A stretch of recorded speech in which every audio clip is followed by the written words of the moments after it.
cage either side of the spine, at least for those of us fortunate not to have lost one. Crucially, kidneys filter and at the same time process the blood. If they're healthy, they're cleaning half a cup of blood a minute, keeping what's needed, like nutrients from food, expelling what's not needed, like excess acid, protein, and fluid, which are piped off to the bladder to be passed from the body as urine. And in performing its inventory of what's needed and what's not needed in blood, it's also working to replenish low stocks, making glucose if sugar is low, making erythropoietin to stimulate red blood cell production if oxygen's low. So you can imagine the kind of disorder that ensues when kidneys are compromised, as is manifest in chronic kidney disease, or CKD.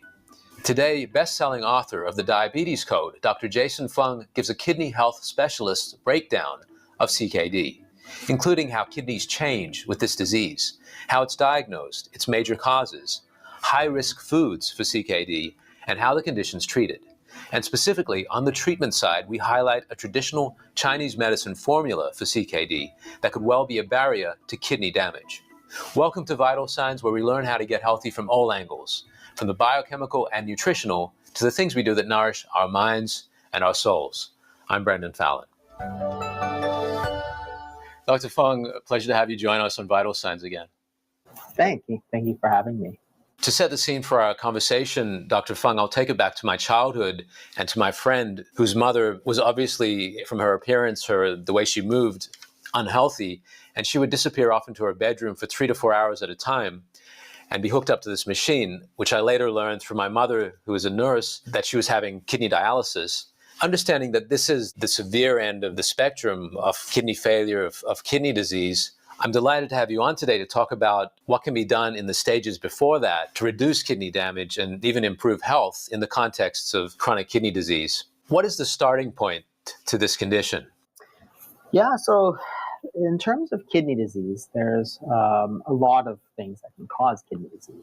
Kidney function over time gets worse as you get older, but for most people, they have enough kidney function left to at least stay off of dialysis. However, what it does, the kidneys, it cleans the blood, basically. So when the kidneys don't clean the blood, then you get all these signs and symptoms when the blood gets very dirty. And it's called the dwindles because people feel that they're just sort of weaker, more tired, can't do anything, lack motivation, then they lose their appetite.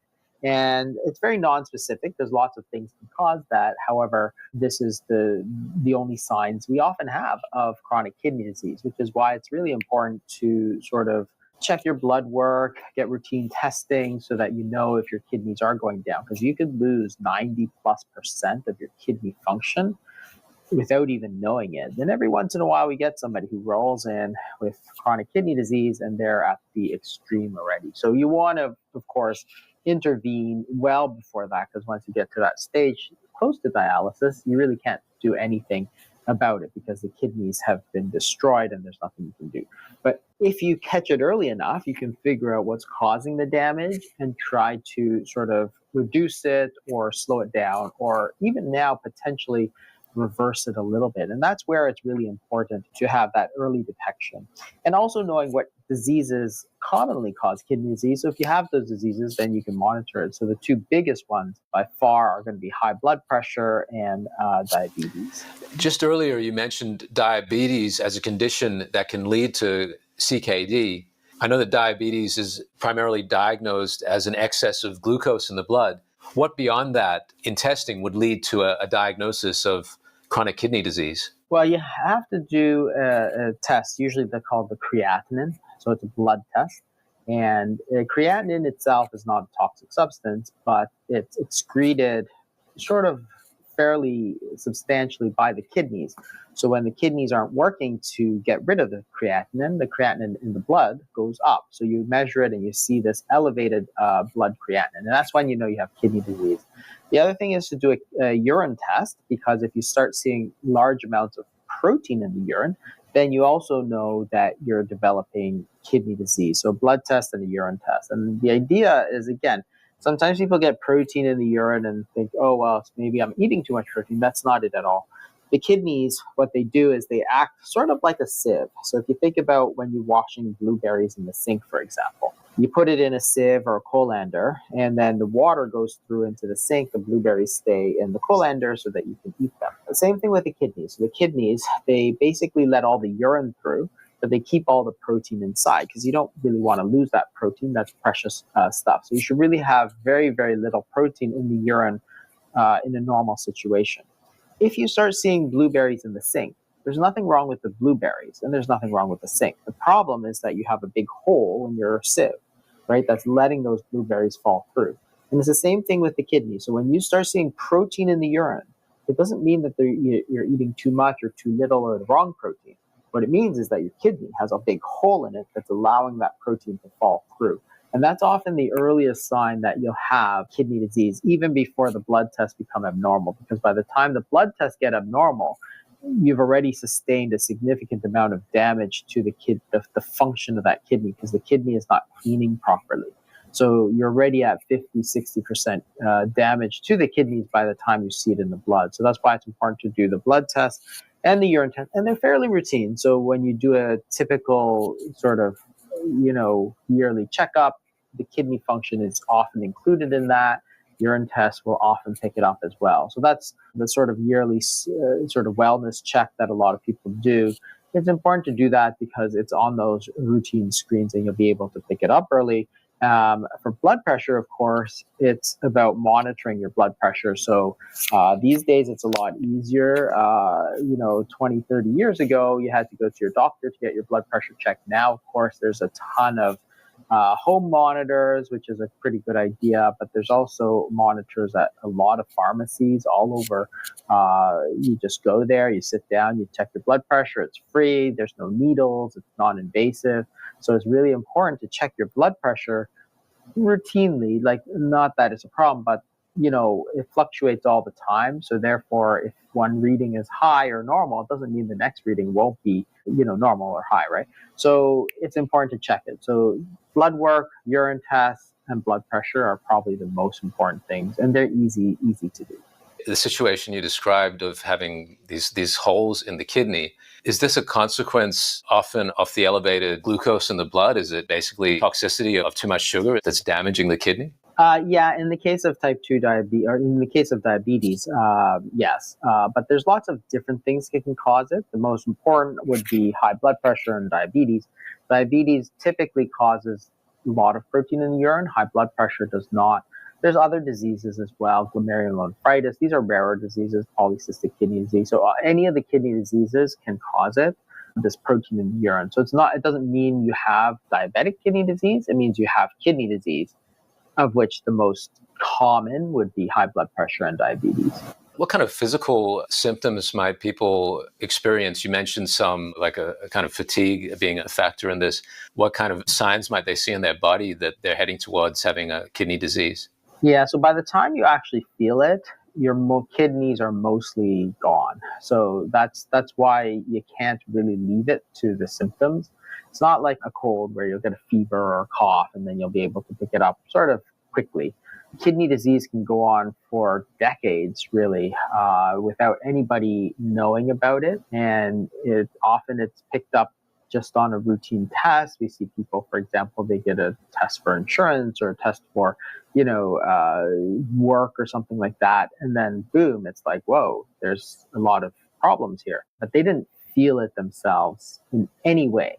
No change in the urine, no difference in the urine, no anything. And that's typically the case. By the time you get the symptoms, the kidneys are sort of 90, 95% gone. And oftentimes by that time, because it's so advanced, it's often irreversible. But the signs and symptoms of the fatigue, the nausea, the vomiting, this sort of sallow complexion, that's when things are really, really, really far gone. And in terms of medical treatment for CKD, I imagine you'd be focused largely on treating the high blood pressure or the diabetes, being that those are primary causes of CKD. Yeah, so this is why it's important, because you have to identify what's causing the kidney disease and then take care of what's causing the kidney disease. So in the case of high blood pressure, you want to treat them with high blood pressure pills, usually, or diet. And by taking away what's causing the kidney disease, you hope to slow it down. As I said, kidney function declines over time anyway with age. So you almost never stop the decline of kidney disease, but you want to slow it down to what it was before, not this sort of quick decline, but just a slow decline. The other thing is for diabetes is just the other major issue. I mean, there are other ones. There's myeloma and there's polycystic kidney disease. There's all kinds of inflammation in the kidney called glomerulonephritis. So those have specific treatments, but they're relatively uncommon and rare. Diabetes is the same thing. Diabetes can cause kidney disease. In fact, it's the most common cause of kidney disease and kidney failure, which leads to dialysis. So just to clarify what dialysis is when your kidneys have basically completely shut down. What we do, because the kidneys normally clean the blood, is we take the blood, we clean it with the artificial machine, the dialysis machine, and then we give it back to the patient. And because the blood will get dirty again, then you have to do this usually 3 times a week so that you keep cleaning the blood. Because as soon as you come off the dialysis, the blood starts to get dirty again, and then that's what happens. So yeah, if you identify the diabetes, then for type 2 diabetes, you have to understand that type 2 diabetes is a reversible condition. So if you can then intervene when they're, before they have a lot of kidney disease, and you reverse the diabetes, then you're going to reverse a lot of the damage, a lot of the sort of accelerated damage that happens with the diabetes to the kidneys, and hopefully, prevent somebody needing dialysis.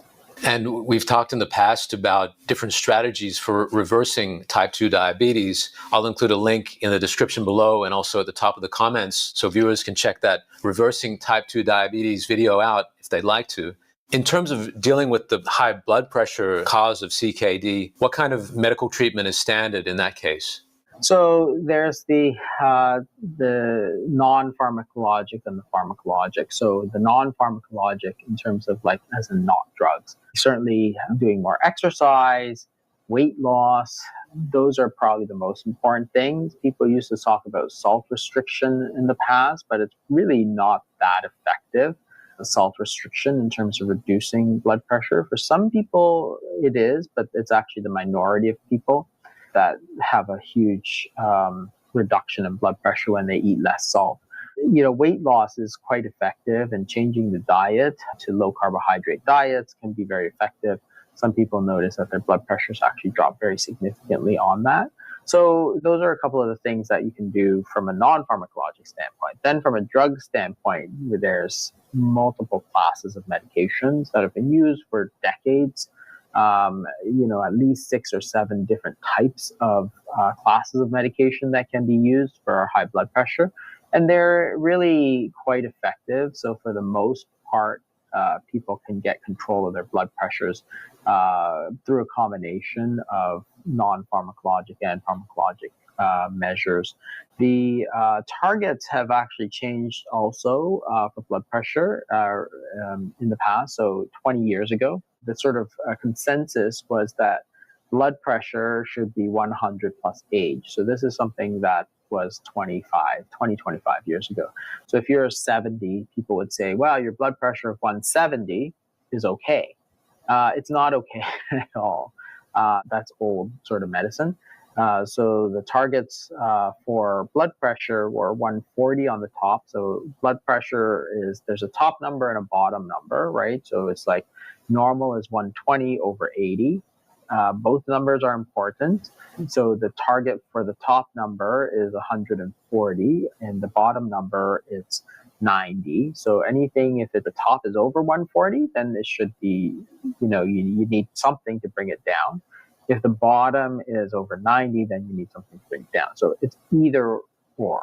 What's the difference between the two? Mostly it's age. So people who are younger, who are less than 55, should really be looking mostly at the bottom number. That's the one that typically is high if they have high blood pressure. People over 55, it typically is the higher number that causes a problem. So that's the difference. The blood pressure for people with kidney disease is even stricter. It's actually 130. So you have to, instead of being under 140, they want it under 130. And again, the other thing is that the blood pressure fluctuates. So if you're under a lot of stress, your blood pressure might go up, for example. So we're only interested in treating it, particularly with drugs, if the blood pressure is sustained high. So if your blood pressure goes up to 150, for example, that's high.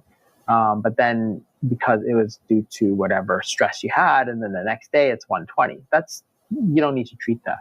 So usually when you initially are looking at the high blood pressure, you should treat it, you should measure it over several periods of time, and usually over 3 to 6 months before you actually start treatment with drugs, because it just might be a temporary thing, right? It's exam period, your pressure's high, but then after exams, then everything goes back to normal. Well, you don't need to treat that.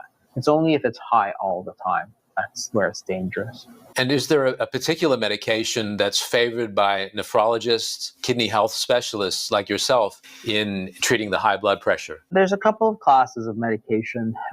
So in the past, so again, there's been drugs for 50 years, and the old ones that used to be used a lot were the diuretics, which are water pills, and the beta blockers.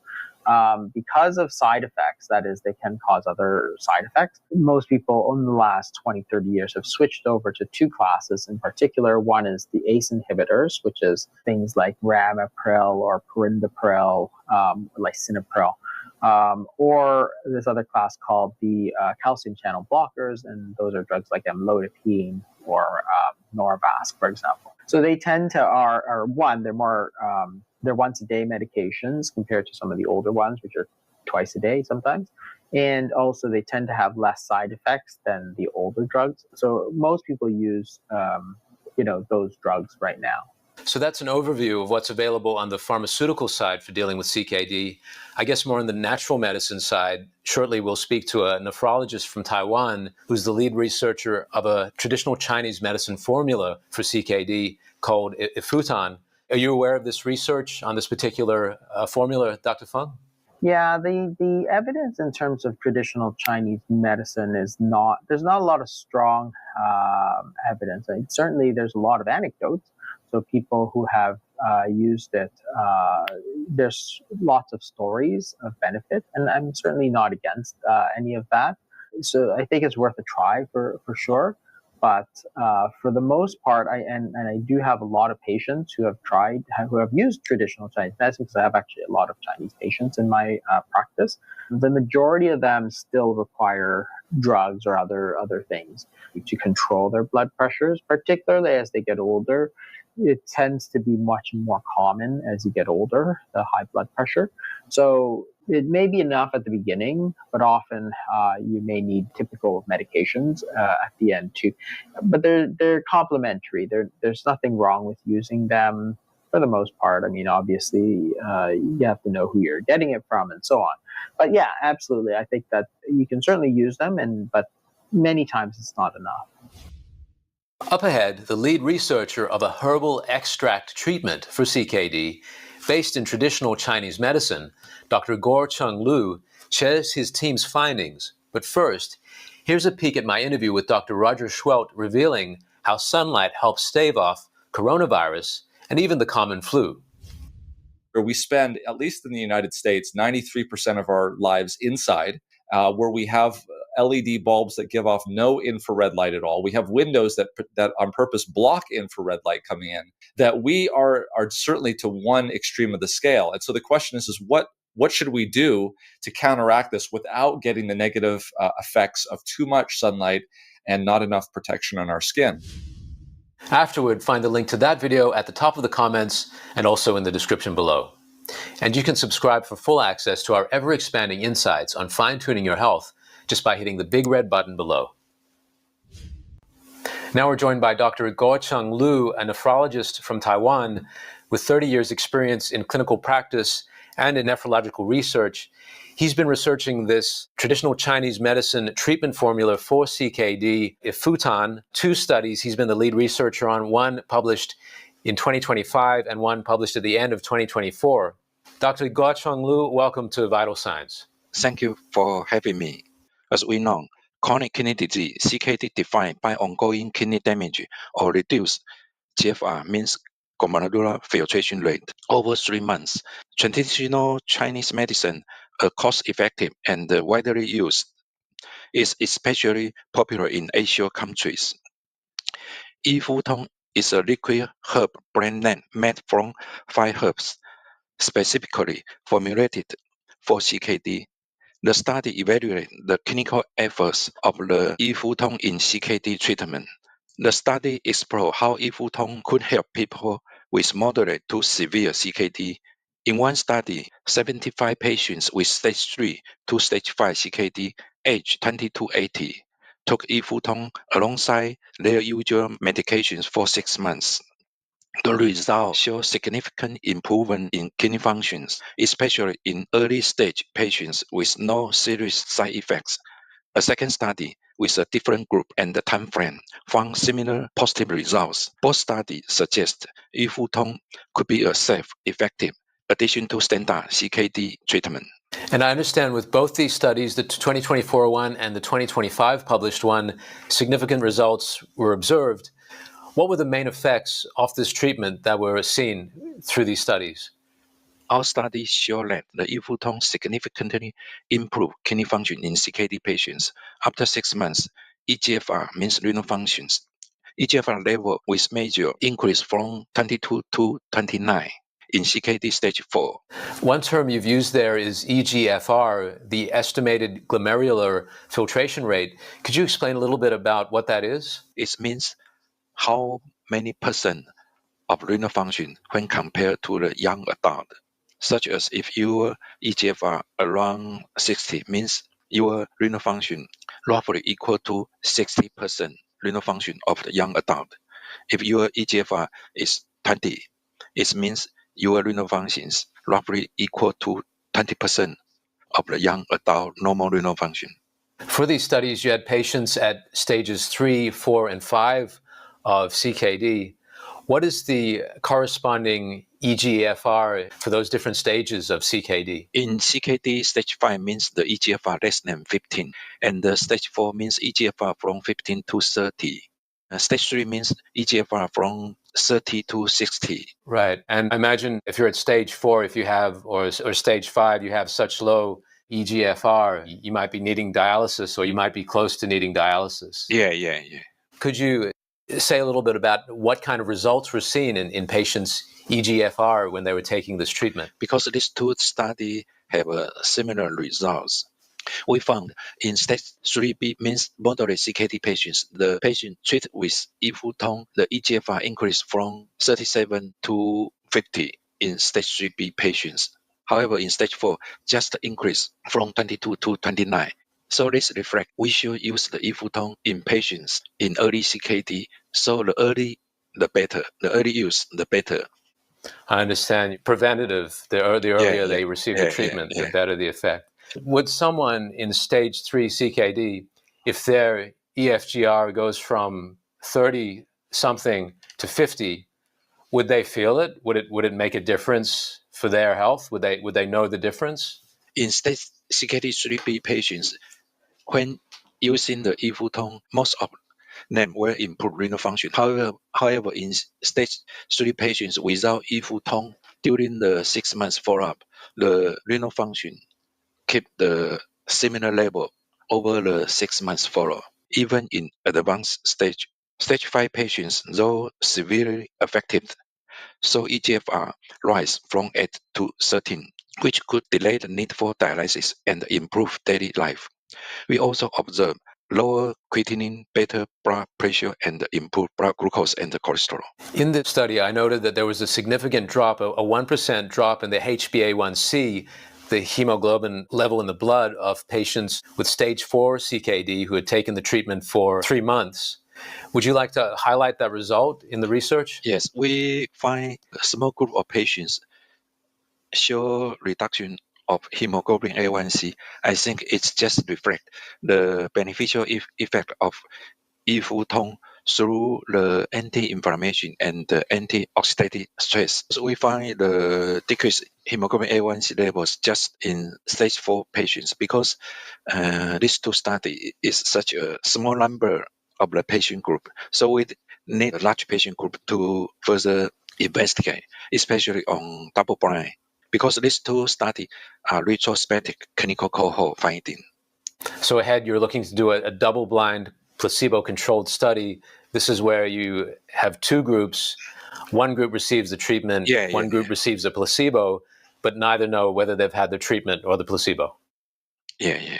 Now we are conducting the double-blind RCT trial in Taiwan. The result will be shown maybe 3 or 6 months later. I understand it's not just one ingredient, but a combination of different traditional Chinese medicine ingredients that would be responsible for producing these effects. What are these specific ingredients, Dr. Liu? Okay. The powerful effect of Yifutong come from its blend of key herbs. Astragalus means Huangqi improves kidney function by reduce protein loss and fighting oxidative stress. Cotonopsis means Dangsen offers antioxidant and anti-inflammatory benefit, protecting kidney and boosting energy. The third one is Ligustrine. Lucidin means 女贞子, helps prevent kidney scarring or fibrosis. Panax means American ginseng or Xiyangsen, reduce kidney cell damage and helps control blood glucose, crucial for diabetes patients. The last one is the Rhodiola, means Hongjintian, protect kidney cells and reduce harmful toxins. Together, these herbs reduce inflammation, protect kidney cells, and improve kidney function. So the inflammation, the oxidative stress has an effect on the blood glucose. It causes the blood glucose to be higher. Yeah. And I was reading that these ingredients, the astragalus, the huangqi, and the C. pilosula, the dangsan, these have an anti-inflammatory and antioxidant effect. Are these the main ingredients that may be reducing the blood glucose or reducing this HbA1c, do you think? Yeah, because most of the traditional herb medicine always combine with more than 2 or 3 different kind of ingredients. So some ingredient may contribute to more on the inflammation status, some more on the oxidative stress, and some more on the reduce inflammation-induced fibrosis. So the combination of different herb medicine is very important for traditional herb medicine.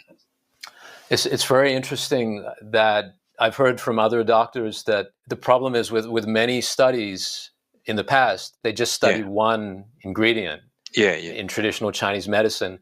And so it doesn't show many results when really they should be studying them in combination as has happened with these studies. Also, some components such as Fangqi have strong anti-fibrosis, reducing kidney scarring. So combination different ingredient in this Yifutong formula can correctly and can enhance the anti-inflammation, antioxidant, and anti-fibrosis effect through different ingredient of Yifutong. The synergistic effect. I guess it's kind of like a team as opposed to one person. Yeah. So there's a stronger effect. Yeah. Could you explain what fibrosis is? During the CKD progression, chronic inflammation, oxidative stress can elect the fibrosis process that induce kidney scarring. That will shrinkage the kidney size, means the kidney size will decrease in size. Then the kidney lost its function. So prevent inflammation, oxidative stress, and prevent the inflammation, oxidative stress induced fibrosis of kidney is very important. So from the Yifutong clinical trial, we found early use of the Yifutong will provide the biggest beneficial on kidney function preservation. What you're saying just now, Dr. Liu, in terms of the shrinking of the kidney size, it made me think of the result that came through in the 2025 study that showed actually a slight enlargement of the kidney size from patients taking Ifutan. Can you speak a little bit on that? Because the oxidative stress and the inflammation can elicit the fibrosis process. The fibrosis can shrinkage the kidney size. The fibrosis not only decrease the kidney size but also lost renal function. So prevent inflammation and the oxidative stress in leg fibrosis is very important, especially in early stage CKD patients. Could you point to the specific data where that shows the kidney increasing in size? Because during the progression of CKD, the kidney, most of patients, the kidney size will be decreased progressively. However, in patients, especially in early CKD or moderate but not severe CKD, early intervention with anti-inflammation of antioxidant may preserve renal function. From the cellular study, we found the Ifuton can promote the renal tubular cell survival and the proliferation. So from the clinical trial, we found a very small increase the renal size, maybe due to the early anti-inflammation and the antioxidative stress and the prevent fibrosis. If a person has CKD and they're taking conventional medication, would it be a problem for them to take Ifutan as well? Is there any conflict between taking conventional medicine and taking Ifutan? Okay, from our clinical study finding, all the patients receive conventional CKD medication alongside with the Ifuton. We don't find any side effects such as skin allergy or GI upset. So I think also we follow the renal function data, liver function test. So I think it's safe, very safe and efficacious in CKD patients. And even if a patient is on dialysis, it would still be okay for them to take Ifutan. Because our study focused on the CKD patients not yet receiving dialysis. So I don't know if it's suitable for dialysis patients. At present, I don't think it will be adequate for dialysis patients because we don't have any clinical data. If I know someone who has CKD, let's say they're at stage 3 CKD, they've been diagnosed, is there some way they can access this treatment? Yeah. Would it be available? How could they access it? Okay, because it's just combine 5 different ingredients of the traditional herb medicine. It can available in Taiwan. However, I think after more study in this formula for CKD patients, maybe 1 or 2 years later, it can be available in other countries. And you mentioned there will be future trials of Ifutan. If someone is in America and they wanted to take part in one of these trials, would that option be available to them? Yes, I think if the FDA of the US approve this study, we will conduct the similar clinical trial in US hospital, maybe in the near future. Thank you so much for joining us today, Dr. Liu, and for giving us this hopeful and exciting news about this treatment and its continued research. We will continue to watch closely and see what comes out of further research into Ifutan. Okay, thank you. Thank you very much. We've heard so much about the research results for Ifutan from Dr. Liu, and to stay up to date on further clinical trials of Ifutan, you can go to clinicaltrials.gov and search Ifutan. Up shortly, Dr. Fung will talk about diet and lifestyle methods to prevent kidney disease. But first, here's his take on the decrease in hemoglobin, or HbA1c, in CKD patients shown in the Ifutan research. And Dr. Fung, in terms of this specific traditional Chinese medicine treatment formula for CKD, I noticed that in the study that the patient's HbA1c had dropped by a percentage point. These are patients with stage 4 kidney disease, dropped by a percentage point over a period of 3 months. Is this result considered significant in the scheme of CKD treatments? Oh, absolutely. Yeah. So an A1C drop of 1% is good, but a lot of people are 2, 3 above, right? So for A1C, which is a measure not of CKD, but of blood sugar control, diet is very, very important. And there are a lot of actually traditional Chinese medicines that do help with that, often by, reducing the appetite or other things. But Yeah, absolutely. It's a significant improvement, but sometimes not enough. We've covered the main things on the conventional medicine side in terms of we've talked about the dialysis, some medications. Are there particular risks involved with being on dialysis? Yeah, dialysis is not a perfect solution. So the dialysis procedure is a big medical advance. It's a life-sustaining treatment because if you get to the point where your kidneys fail, if you don't do dialysis, you die. So a lot of people say, well, I don't want to do dialysis, to which I always say, nobody wants to do dialysis, right? But at the point that you need the dialysis, your choice is between doing dialysis or dying of kidney failure. It's not like you get to choose any other option. So dialysis is not a perfect solution. So you don't live a normal life. You have to constantly do the dialysis, but even there's tons of problems that come up with the way you do the dialysis. There's problems with the fistulas that you need to do, the blood vessels that you need to access. Sometimes they can clot off, sometimes they can get infected. And then even if you do the dialysis perfectly, it's only cleaning your blood, to a level that you can survive. So it's sort of like, if your kidneys are cleaning the blood normally, 70, 80%, dialysis would be like 10%.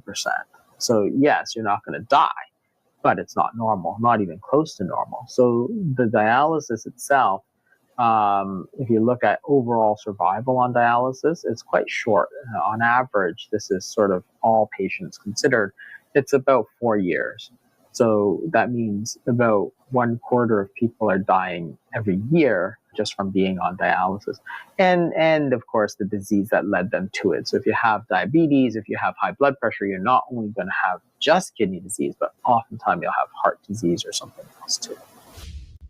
Just ahead, Dr. Fung paints a picture of what can be done on the diet and lifestyle side to help prevent CKD. But first, here's a glimpse of the powers of sunlight to stave off viral infection.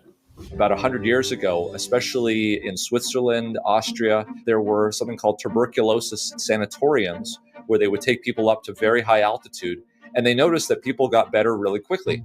It's actually very high energy light coming from the sun. We hear about so many different antioxidants that can be taken to combat COVID-19 or different infections in general. Where would you say the melatonin that's stimulated through sunlight fits in? It's at the very top. And Dr. Roger Schwelt used sunlight to boost critically ill COVID patients' recovery during the pandemic.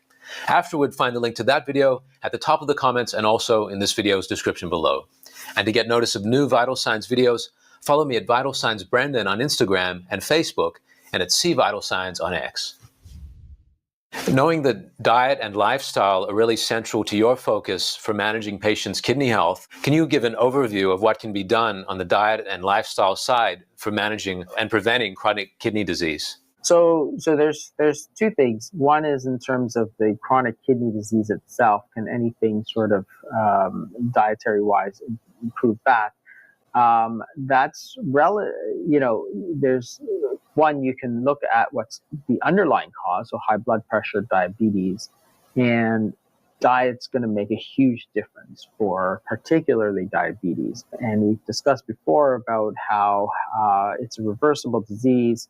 Changing your diet to a low carbohydrate diet or doing intermittent fasting can reverse the disease. And if you reverse the disease, then you're not going to have as much kidney damage. So remember that diabetes, type 2 diabetes specifically, is really a disease of too much sugar in the body. And when you have too much sugar in the body, it's going to cause damage to organs such as your kidney. It also causes damage to your heart and to the eyes, and it causes infections because your body's just so packed with sugar. So if you change your diet, that is, you change and cut down the carbohydrates, then you can often reverse diabetes, because remember, carbohydrates are sugar. That's their chemical structure. So if you look at bread or rice or potatoes, they're starchy foods, and starches are chains of glucose. And if you eat potatoes or rice or whatever, especially the refined ones, then you're eating glucose, which means your blood glucose is going to go up. On the other hand, if you eat proteins and fats, say you eat an egg or something like that, well, there's no glucose. It's proteins, which is amino acid, and fat. No glucose. So you're eating protein, you're eating fat, but no glucose, your blood glucose does not go up. Since your body really has just too much glucose, you want to switch from eating a lot of glucose, which is carbs, to eating more proteins and fats. So the whole idea is not that difficult to understand. Your body has too much glucose. That's what type 2 diabetes is. So don't eat so much glucose. We just eat fewer carbohydrates. And you see this in all kinds of things. Like you can look up the glycemic index, for example, and what you have to understand is that certain foods contain glucose and will raise your blood glucose. And certain foods don't contain glucose and won't raise your blood glucose. Since you have too much glucose in your body and your blood glucose is too high, you should switch to eating those foods that don't raise your blood glucose, right? Not too hard to understand. So low carbohydrate diets and intermittent fasting is another strategy where you can allow your body to burn off some of the excess glucose. So if you don't eat, your body still needs a source of energy, and that's what glucose is. Your blood has tons of glucose. Your body starts burning off the glucose in order for you to function normally, and that's what happens when you do fasting. And of course, if your body has too much glucose, then you can actually get rid of it while you're fixing the actual problem. So treating the underlying cause is important. And then what's sort of exciting is that there's some very recent research that even for any type of kidney disease, including things like glomerulonephritis, so not related to diabetes, you can potentially sort of reduce the damage that's being done to the kidneys as well through this fasting mimicking diet. This data is very, very recent and very sort of preliminary, but points to a very exciting sort of potential, not just for treating the underlying cause, but just to treating the kidney disease, the kidney damage itself. If you cut yourself after the bleeding stops, you get this sort of red rim around where you cut yourself. That's inflammation, and that helps bring healing proteins and stuff to stitch it back up. The problem is when you have excess inflammation, you're not supposed to have all this inflammation in your bowels or in your kidneys or in your anywhere else, that you're not supposed to have it. So if there's a way to sort of tone down this inflammation, it actually can be immensely powerful. Why would you do a fasting mimicking diet over doing fasting? 5-day fast with nothing but water sort of thing is not the easiest thing in the world to do. You get hungry, basically. So if you can make fasting still preserve sort of 80% of the benefits, but make it 50% easier, well, that's a pretty good trade-off. That look at the power of fasting to reduce kidney damage and to generally enhance kidney health may at your time of viewing this already be published. You can check the top of the comments and also the description below to see if a link to that video has been added there. My earlier video with Dr. Fung on reversing type 2 diabetes is also there. We've looked at the primary diabetes and high blood pressure causes of CKD, how level of creatinine in the blood is used to diagnose it. We covered CKD prevention, like low-carb diet, and treatment, including the herbal formula Ifuten, showing potential to slow CKD progression when used alongside conventional treatment. If you found this video useful, I invite you to share it even with just one person who may benefit from its insights. You can do that by clicking the share arrow below. Up next, discover the benefits of sunlight beyond vitamin D, as well as the best and safest times to get sunlight. Find the link to that video at the top of the comments and also in this video's description below. It's been great to be with you. I'm Brendan Fallon, and this is Vital Signs.